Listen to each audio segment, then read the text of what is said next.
آپ کے علم میں ہوگا کہ اس وقت دنیا کی کل آبادی سمجھی جاتی ہے 6 ارب یعنی 600 کروڑ. اس میں کم سے کم 120 کروڑ مسلمان ہیں امت مسلمہ. گویا کہ ہر 5واں انسان جو ہے دنیا میں وہ حضور صلی اللہ علیہ وسلم کا کلمہ پڑھتا ہے. اتنی بڑی تعداد، اس کے ساتھ ہی کتنا بڑا علاقہ جو ہے اس زمین کا وہ اللہ تعالیٰ نے اس امت کے قدموں تلے رکھا ہے.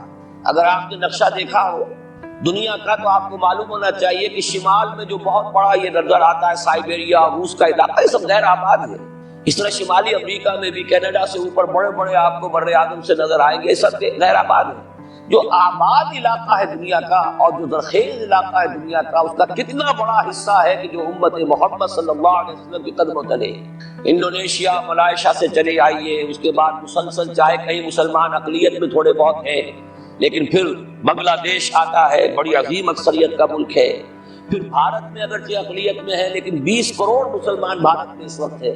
پھر جو پاکستان سے شروع ہوا سلسلہ، افغانستان، ایران، چلتے جائیے ادھر ترکستان، چینی ترکستان، روسی ترکستان، پھر آگے چلیے عالم عرب، افریقہ کا پورا شمالی علاقہ، افریقہ کا تقریباً سارا وسطی علاقہ. یہ سب کیا ہے؟ کتنا بڑا رقبہ ہے. اور ہر طرح کی نعمت اللہ نے دی ہے. اس میں نباتات بھی ہیں، اس میں معدنیات بھی ہیں، اور سب سے بڑھ کر آج کی دنیا میں جو اہم ترین شے ہے کہ پیٹرول جو ہے، تیل جو ہے، اس کے سب سے بڑے ذخائر وہ ہیں کہ جو مسلمانوں کے قدمے تلے ہیں. اتنی تعداد میں ہونے کے باوجود، اتنے وسائل کے پر بظاہر قابض ہونے کے باوجود، سوال یہ ہے کہ کیا آج دنیا میں امت مسلمہ کو عزت حاصل ہے یا یہ ذلیل ہے؟ اسے غلبہ حاصل ہے یا مغلوب ہے؟ اسے کوئی دنیا میں وقار حاصل ہے یا یہ بالکل بے وقار ہو کر رہ گئی؟ یہ بات ہے جو ہمارے سمجھنے کی ہے. آج کیوں ذلیل کہ کل تک نہ تھی پسند، گستاخی فرشتہ ہماری جناب. اس وقت صورت یہ ہو چکی ہے، آپ کو معلوم ہے کہ ہر جگہ پر پسماندگی کا نشان مسلمان ہے. ہمارے سارے وسائل پر دوسروں کا قبضہ ہے. ایک ہی شے رہ گئی تھی تیل، خلیج کا تیل، اس پر بھی آ کر امریکہ کی فوجیں ان کے سر پر بیٹھ گئی. سارا کا سارا تیل اب ان کے قبضے میں. ادھر خلیج کے دہانے کے دونوں طرف وہ اپنے مورچے بنا رہے ہیں تاکہ یہاں کسی کا داخلہ نہ ہو سکے. بڑے بڑے جتنے لوگ ہمارے، ان سب کی دولت ان کے پاس ہے. کہنے کو تو سلطان اور برونائی دنیا کا امیر ترین آدمی ہے، لیکن دولت ہے کہاں اس کی؟ انویسٹڈ تو وہی ہے، اسی کے بینکوں میں ہے، انہی کی کمپنیوں میں. کسی کے پاس کچھ نہیں ہے.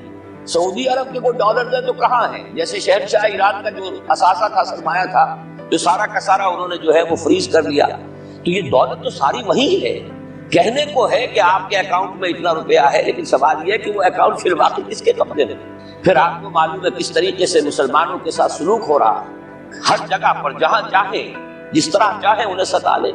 اور ان میں بھی سب سے بڑھ کر جو بات میں آپ سے کہوں گا، آج دنیا میں جتنے بڑے پیمانے پر محمد عربی صلی اللہ علیہ وسلم کی توہین و تذلیل ہوئی ہے، پوری انسانی تاریخ میں نہیں ہوئی. رشدی نے کتاب لکھی، بدترین حملے کیے. کیا رنگیلا رسول کتاب تھی جو لکھی تھی کسی ہندو نے، جس کو کہ ایک مسلمان نے پھر خنجر بھونک کر اور ہلاک کر دیا تھا. وہ تو کچھ بھی نہیں تھی. اس کتاب کو، رنگیلا رسول کو 100 سے ضرب دیجئے تو یہ کتاب بنتی ہے سیٹنک ورسز، اور وہ ملینز نہیں بلینز کی تعداد میں شائع ہوئی. اس کے خلاف احتجاج اگر کسی نے کیا ہے تو ان کے اوپر جوتے پڑے ہیں، ان پر ڈنڈے پڑے. پوری مغربی دنیا اس کے پیچھے آ گئی ہے، سپورٹ کیا ہے. لے کے ایک ملک نکلا ایران، اس نے کم سے کم یہ کہ اس کے قتل کا فتویٰ تو دیا، لیکن کیا کرے، قتل کرنے کی تو نوبت نہیں آئی. پورا عالم عیسائیت اس کی پشت پناہ ہے، اس کی مدد کر رہا ہے. یہ اتنی بڑی توہین محمد رسول اللہ صلی اللہ علیہ وسلم کی اور آپ کے ازواج مطہرات کی، اور یہ بظاہر ایک ایسے شخص کے ہاتھوں جس کا نام مسلمانوں کا سا ہے، اس کا اتنا بڑے پیمانے پر ہونا. اور پھر یہ کہ مسلمان 120 کروڑ ہونے کے باوجود کچھ نہیں. میں وہ چیزیں نہیں گنوانا چاہتا کہ 15 لاکھ جو ہے وہ ہمارے افغان بھائی جو ہیں انہوں نے جانے دی. فائدہ کس کو پہنچا تھا؟ حال امریکہ کو، کہ اس کی جو مد مقابل قوت تھی USSR وہ ختم ہو گئی. اسی طریقے سے جو کچھ کشمیر میں ہو رہا ہے، ہماری بے ہمیت کی، بے غیرتی کا عالم یہ ہے. ہم کچھ اندر خانے تھوڑی بہت کو مدد کر کے سمجھتے ہیں کہ ہم نے فرض ادا کر دیا، جبکہ فرض تو یہ ہونا چاہیے تھا کہ ہم براہ راست اعلان کرتے اور انڈیا کو الٹیمیٹم دیتے کہ اسٹاپ دس بزنس، یا یہ کہ پھر ہم سے جنگ ہے.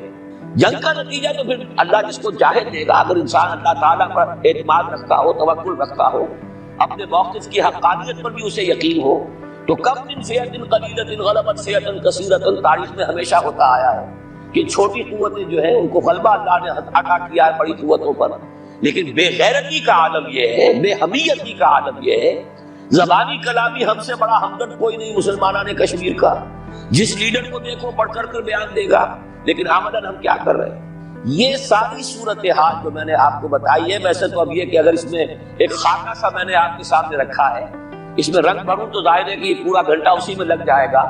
لیکن جو اس کا اصل لب لباب ہے وہ یہ ہے کہ ہم اپنی جگہ بڑے خوش ہیں کہ ہم امت مرحوم ہیں، ہم تو امت محمد ہیں صلی اللہ علیہ وسلم، ہم تو اللہ کے پیارے ہیں، ہم اللہ کے لاڈلے ہیں، ہمیں اللہ کی شفاعت، ہمیں اللہ کے رسول کی شفاعت بھی ملے گی، جنت تو گویا کہ ہمارا پیدائشی مقام ہے. یہ سارے جو بھی ہمارے ذہنوں کے اندر ہیں خیالات، اور یہ جو ہمارے من گھڑت عقائد ہیں، آپ سوچئے کہ جب ہم جو آبجیکٹیو کنڈیشنز ہیں، گیون کنڈیشنز ہیں، جو سامنے کے حالات ہیں، ان سے جب تقابل کرتے تو معاملہ بہت مختلف ہے. یہ کیوں ہے؟ اصل میں سوال جب تک آپ اپنے سامنے نہیں رکھیں گے اس کا جواب جو ہے اب اس پر غور کیجئے کیوں ہے.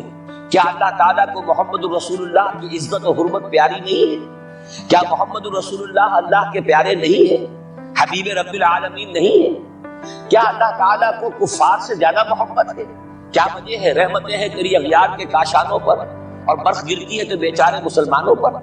سائنس میں وہ آگے ہیں، مالیات پر ان کا شکنجہ کسا ہوا ہے پوری دنیا پر.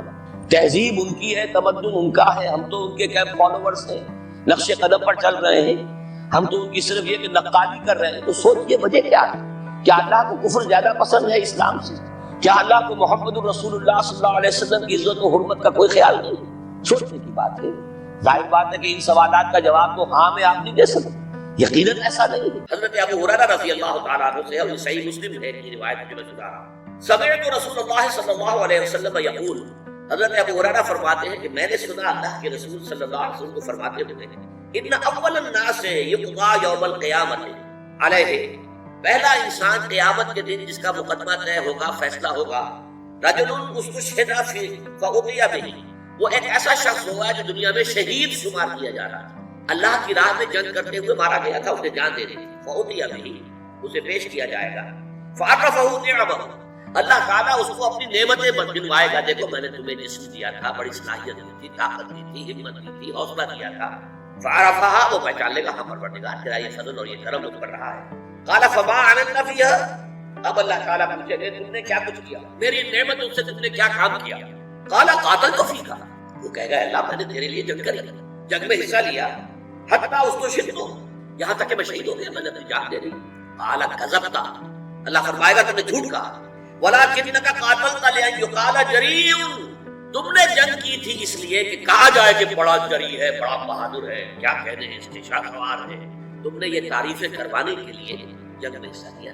ان the heart of your hearts, تمہارے دل کی گہرائیوں کے اندر جو چیز تھی وہ میری رضا جوئی نہیں تھی، اپنی شجاعت کا اظہار تھا. لان یقال جریء فقد قیل، وہ کہا جا چکا دنیا کے اندر تمہاری جرأت کے اور بہادری کے اور تمہارے جو ہے وہ بڑے غلغلے بلند ہو چکے. فقد قیل ثم امر به، پھر اللہ تعالیٰ کی طرف سے فرشتوں کو حکم دیا جائے گا. فصعق علی وجهه، پھر اسے منہ کے بل گھسیٹتے ہوئے حتی القی فی النار، جہنم میں جھونک دیا. دنیا میں سمجھا جا رہا ہے شہید، سمجھ لیجیے اس بات میں، لیکن وہ اصل شے جو ہے اندر ایمان ہے یا نہیں ہے، اور وہ ایمان ہی در حقیقت محرک نہیں ہے اس عمل کا. کوئی اور شے ہے، شہرت طلب ہے، کسی اور طریقے، کوئی مال کی طلب کے اندر جنگ کرتا ہے، کوئی حمیت کی وجہ سے. فرض کیجئے کہ حضور نے کوئی مہم بھیجی ہے ایک ایسے قبیلے کے خلاف جس سے آپ کی پرانی دشمنی چلی آ رہی ہے، اب آپ بڑے زور شور سے چل رہے ہیں کہ اب ہمیں اپنے پرانے جو ہے وہ بدلے لینے کا موقع ملے گا. اگرچہ حضور کے ساتھ جا رہے ہیں آپ، لیکن آپ کی جنگ جو ہے اللہ کے لیے نہیں ہے، وہ اپنی حمیت کی وجہ سے. تو اصل شے یہ ہے کہ دل کی کیفیت کیا ہے، دل میں وہ ایمان حقیقی ہے یا نہیں، اور اس عمل کا جو اصل محرک ہے وہ ایمان ہے یا نہیں.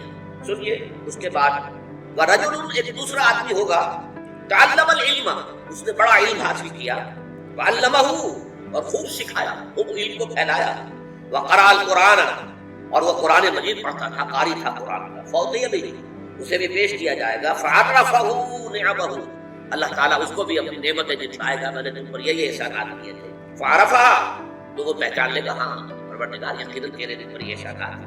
قال فما عملت فيها، پوچھا جائے گا تم نے کیا کیا؟ قال تعلمت العلم وعلمته، اے اللہ میں نے علم حاصل کیا اور اسے پھیلایا، لوگوں کو پہنچایا. وقرأت فيك القرآن، اور تیری لیے تیری خوشنودی کے لیے میں قرآن پڑھتا رہا. قال كذبت، اللہ فرمائے گا تم نے جھوٹ کہا. ولكنك تعلمت العلم ليقال عالم وقرأت القرآن ليقال هو قارئ، تم نے یہ علم اس لیے حاصل کیا تھا کہ تمہارے علم کا شہرہ ہو جائے، بڑا عالم ہے، بڑا متبحر عالم ہے. اور قرآن پڑھتے تھے تاکہ کہا جائے بڑا عمدہ قاری ہے، بہت عمدہ قاری ہے. فقط قیل، وہ کہا جا چکا، تمہارا مطلوب جو تھا دنیا میں حاصل ہو گیا، اب یہاں تمہارے لیے کچھ نہیں. ثم امر به فصعد على وجهه حتى القي في النار، پھر فیصلہ ہوگا اس کو بھی منہ کے بل گھسیٹتے ہوئے فرشتے جو ہے جہنم میں چھوڑ. ورجل وسع الله عليه واعطاه من اصناف المال كله، اور پھر ایک ایسے شخص کا مقدمہ پیش ہوگا جس کو اللہ نے بڑی وسعت عطا کی تھی اور اسے ہر قسم کا مال و اسباب دنیاوی جو ہے بکثرت عطا کیا تھا. فاوتي به فعرفه، اسے بھی پیش کیا جائے گا، اسے اللہ دکھلائے گا اپنی نعمتیں. فعرفها، وہ پہچان لے گا. فقال فما عملت فيها، پوچھے گا تم نے کیا کیا؟ قال ما تركت في سبيل تحب ان ينفق فيها الا انفقت فيها، وہ کہے گا اے اللہ میں نے کوئی ایسا راستہ، کوئی ایسی بات جس میں کہ تجھے پسند ہے مال خرچ کرنا نہیں چھوڑا مگر میں نے خرچ کیا. ہر اس معاملے میں جو تجھے پسند ہے کہ مال خرچ کیا جائے میں نے مال خرچ کیا ہے. قال كذبت، تم نے جھوٹ کہا. ولكنك فعلت ليقال جواد، اور تم نے یہ سب کچھ اس لیے کہا تھا، کیا تھا کہ کہا جائے بڑا سخی ہے. فقط قیل، یہ کہا جا چکا ہے. ثم امر به فصعد على وجهه ثم القي في النار، پھر فیصلہ ہوگا اس کے بارے میں بھی حکم دیا جائے گا اور منہ کے بل گھسیٹتے ہوئے اسے جہنم میں چھوڑا. یہ ہے آج کے ہمارے سبق کے اعتبار سے. والذین کفروا اعمالهم كسراب بقيعة يحسبه الظمآن ماء حتى اذا جاءه لم يجده شيئا ووجد الله عنده فوفاه حسابه والله سريع الحساب.